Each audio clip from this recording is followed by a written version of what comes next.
이번 이제 앞으로 정권 5년 동안 좀 집 살 타이밍이 좀 오지 않을까라는 생각이 좀 들어요. 새롭게 들어온 정부는 어떠냐? 윤 정부의 지금 기조를 볼 때는 되게 좀 자율성을 강조하는 분위기로 가고 있는 것 같아요.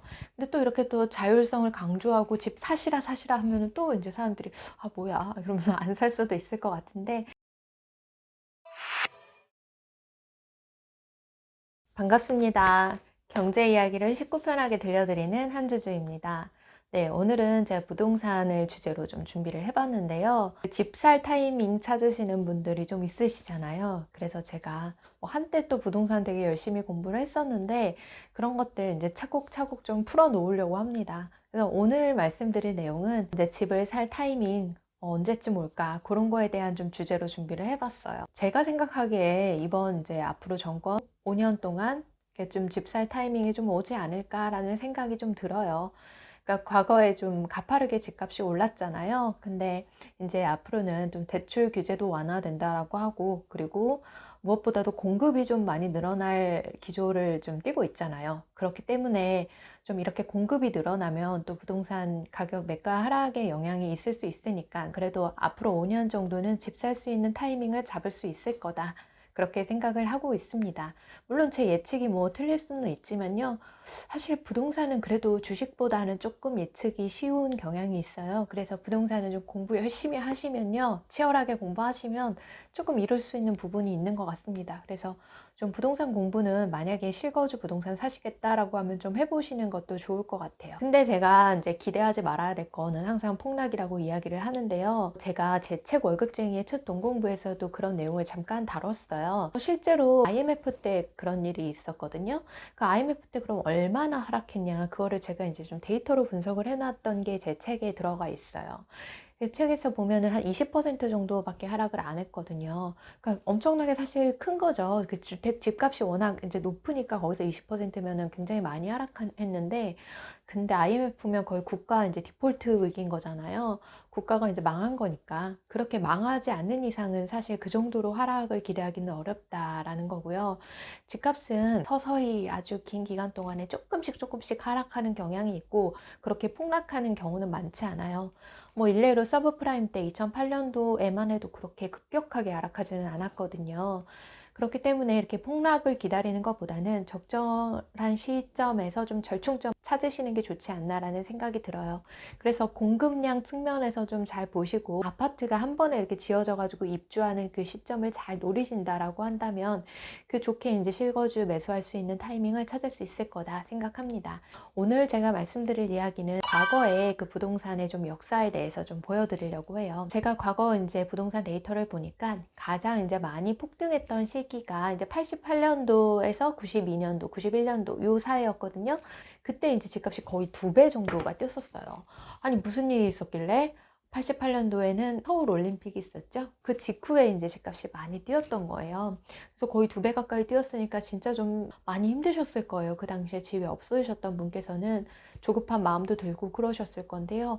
근데 그 이후에 이제 90년대 초반에 엄청나게 많이 서울이나 수도권 쪽에 집을 많이 지었죠. 그때 이제 만들어진 곳이 바로 일기 신도시라는 곳들이에요. 분당, 일산, 안산, 평촌 뭐 이런 쪽에 이렇게 신도시를 만든 거예요. 그래가지고 그때 한 전체 이제 수도권에 30만 가구 정도가 한꺼번에 쏟아졌거든요. 그러면서 이제 서울과 수도권의 집값이 막 조금씩 흔들리기 시작했죠. 뭐 엄청나게 폭락을 한 거는 아니었지만 그래도 이제 그때 굉장히 이제 많이 좀 매가가 떨어졌었던 거를 이제 알 수가 있어요. 그리고 이제 찾아왔던 게 또 다시 폭등이 찾아왔었어요. 2002년부터 2006년 사이였는데요. 이때는 이제 노무현 정권 때였어요. 그때 이제 집값이 굉장히 많이 올라가지고 그때 노무현 정권 때 되게 많은 대출 규제 만들고 하면서 규제 많이 했던 거 기억하시는 분들 있으실까요? 그때 이제 특히 많이 올랐던 곳이 버블 세븐이라는 곳이었는데요. 근데 버블 세븐에 이제 뭐 서울에 이제 강남권도 포함이 되지만 뭐 분당이나 용인, 죽전 뭐 이런 쪽에도 굉장히 이제 많이 올랐었잖아요. 그래가지고 제가 이제 다녔던 회사 삼성전자에서는 쪽이 이제 기흥화성에 있으니까 분당 쪽에 집을 사람들이 많이 사셨어요. 분당이랑 죽전 이쪽에 집을 많이 사셨는데 특히 이제 분당 쪽에 집을 많이 사셨고 2004년, 5년 사이에 집을 많이 사셨거든요. 그러니까 그때 사신 분들이 한 10년 정도로 고생을 하신 거죠. 집값이 안 올라가지고. 이제 노무현 정권 때 굉장히 이게 집값이 많이 오르다가 갑자기 이제 서브프라임이 터지면서 집값이 장기적으로 하락을 했었던 건데, 그때는 이제 이명박근혜 정부 때 한 10년 정도 집값이 굉장히 좀 지지부진했잖아요. 그래서 그때 되게 많이 집을 가지고 계셨던 분들은 어려움을 겪으셨어요. 그래서 차 부장님들께서 분당에 집을 많이 가지고 계셨는데 그때 집값이 너무 안 오른다 그러면서 한탄하셨던 게 진짜 아직 좀 생생하게 기억이 납니다. 그리고 나서 이제 이명박근혜 정권이 끝나고 이번에 이제 새로운 정권이 문재인 정부가 이제 새롭게 집권을 시작하면서 그때부터 갑자기 또 집값이 무섭게 오르기 시작했죠. 그때부터 이제 집값이 굉장히 많이 올라서 엄청나게 이제 많은 대책들을 하기 시작했어요. 근데 그런 대책들이 쏟아질 때마다 또 계속 집값이 올랐죠. 한 26번인가 28번인가 잘 기억도 안 나는데 여튼 굉장히 많은 그런 부동산 규제를 쏟아냈었어요. 그럼에도 불구하고 이제 집값이 안 잡혀가지고 많이 고생을 했었는데, 그리고 나서 이제 지금에 이르게 된 거죠. 자, 이런 것들 이제 역사를 보면서 어떤 생각이 드냐면요. 역시 경제는 좀 심리적인 요소들이 많이 이제 작용을 하는구나라고 하는 생각이 들어요. 투자에 있어서 좌파 정권의 규제가 굉장히 많이 나오는 시점에는 오히려 그 규제가 사람들의 그 심리를 자극해가지고 더 무섭게 집값이 오른다라고 하는 거를 우리가 이제 과거를 통해서 경험을 했어요. 그러니까 이런 규제가 심리를 자극해서 더 집값이 오를 수 있겠구나라는 그런 생각도 드는 거죠. 그래서 문재인 정부 때 계속 이제 집 파시라 파시라 해서 팔았던 사람들 얼마나 많이 진짜 고생을 했어요. 팔았는데 갑자기 막 집값이 무섭게 폭등을 했잖아요.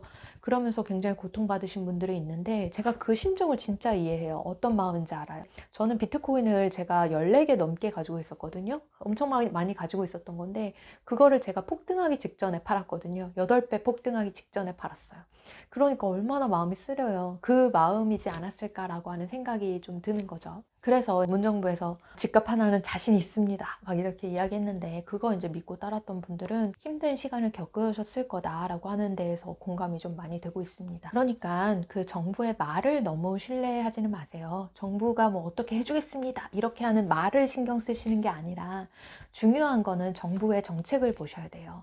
우리 그런 말 많이 하잖아요. 연애를 할 때 이성의 그런 말을 들을 게 아니라 이성의 행동을 봐야 된다라는 얘기를 하잖아요. 말보다 행동이 더 중요하다고요. 정치도 마찬가지예요. 그러니까 뭐 정치인이 말하는 것보다 중요한 거는 실제로 나오는 정책이에요.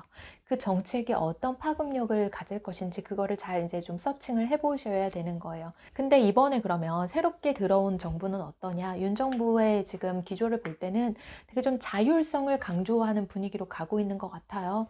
근데 또 이렇게 또 자율성을 강조하고 집 사시라 하면은 또 이제 사람들이 뭐야 이러면서 안 살 수도 있을 것 같은데, 마케팅에 이런 게 있어요. 이제 물건을 많이 파는 방법에 대해서 연구를 하는 게 바로 마케팅에 하는 일이잖아요. 거기에서 이런 이제 실험을 해요. 1인당 12개까지 여러분들께서 할인된 가격으로 살 수 있습니다. 또는 1인당 무제한으로 할인된 가격으로 살 수 있습니다. 첫 번째랑 그 두 번째랑 어떤 데서 사람들이 더 물건을 많이 사냐면요. 첫 번째, 그러니까 1인당 12개까지만 할인된 가격으로 살 수 있을 때 사람들은 그 물건을 훨씬 더 많이 산다라고 하는 거예요.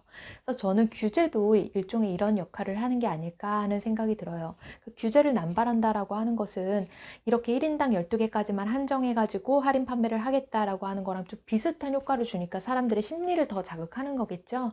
그래서 저는 이제 규제를 좀 남발하는 거는 자제를 해야 되지 않을까 그렇게 생각을 합니다. 자, 그러면 경제적인 관점에서 이렇게 시장을 봤을 때 제가 생각하는 바를 말씀을 드릴게요. 우리는 이제 북한처럼 모든 것들을 지금 규제하고 쥐고 흔들 수는 없어요. 아담 스미스가 말한 그 보이지 않는 손에 의해서 시장 참여자들이 이렇게 자유롭게 활동을 하면서 그 균형 가격이라는 게 결정이 되는 건데, 그렇게 좀 좌파는 보이는 손을 좀 많이 강조하는 경향이 있고 우파는 보이지 않는 손, 그러니까 시장의 자율성을 강조하는 측면이 있는데, 물론 이게 각각의 장단점이 있어요. 왜냐하면 보이지 않는 손이라고 하는 그런 시장의 자율적인 활동이 약간 시장 실패 같은 게 있을 수 있어요. 독과점이라든지 아니면 돈 많은 사람들이 다 가져간다든지 그런 문제가 있을 수 있거든요. 그러니까 정부는 그런 거를 규제를 해야 되기 때문에 좌파다 우파다 그걸 딱 떨어지는 그런 게 있는 게 아니라 저는 그 중간에 어디에서 좀 절충점을 찾아야 된다고 생각하고요.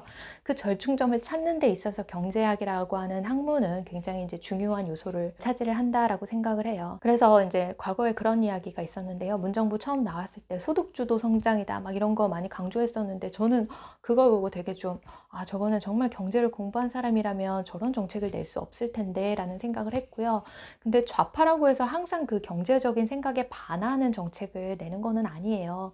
좌파도 그 예전에 언제였죠? 노무현 정권 때 보면 미국과 한국의 FTA 추진을 했었잖아요. 물론 부동산에서는 좀 어려움이 있었지만 그렇게 FTA 같은 우리 경제에 효율적인 정책을 이렇게 내기도 하거든요. 자, 허경영 씨가 이런 말 했잖아요. 나라에 돈이 없는 게 아니라 도둑놈이 많은 거다 이야기했는데 개그맨 같은 정치인이시기는 하지만 좀 가끔 이렇게 뼈 때리는 소리를 하시는 것 같아요. 퍼주기식의 그런 포퓰리즘을 조장을 해서도 안 되고 물론 이게 개인적으로 착복하는 개인적으로 국가 돈을 착복하는 그런 일들도 과거에 좀 있어 왔잖아요. 그런 것들도 좀 절제를 한다라고 하면 훨씬 더 효율적으로 국가의 정책을 좀 운영할 수 있지 않을까 그렇게 좀 생각을 합니다. 제가 이렇게 부동산 아까 전에 서두에게 역사에 대해서 말씀을 드렸을 때 그래프 이렇게 보여드리고 했는데 부동산 시장의 특징은요. 좀 주식 시장이랑은 좀 달라요. 부동산은 오를 때 한 번 그냥 크게 오르고 떨어질 때는 서서히 오랜 기간 좀 떨어지는 경향이 있어요. 근데 주식 시장은 좀 그 반대예요. 주식 시장은 오를 때 되게 천천히 서서히 올라가고 떨어질 때 한 번에 펑 금융위기처럼 그렇게 와요. 그래서 이제 주식 시장에서는 그 풍선이 이렇게 서서히 부풀어 오르다가 한 번에 펑 터지는 그런 식으로 이제 작용을 한다라고 하면 부동산은 좀 그것과는 달라요. 부동산은 오를 때 더 가파르게 오른다. 좀 상승이 훨씬 더 가파르게 오고 그리고 하락은 정말 천천히 온다라고 하는 거를 감안하신다라고 하면 앞으로 한 5년 정도 천천히 그 기회를 봐가면서 적당한 시점에 내가 이제 그 자본이 마련이 됐을 때 이렇게 투자를 좀 해보는 게 어떨까 스스로의 적당한 시기를 잘 찾아보시는 게 좋을 것 같습니다. 네, 오늘은 부동산에 대해서 좀 이야기를 해드렸는데요. 네, 여기까지 좀 마무리를 하고요. 다음에 또 기회가 될 때 부동산에 대해서 또 다시 말씀드려 보도록 할게요. 네, 오늘은 여기까지입니다. 주주님들 편안한 밤 되세요.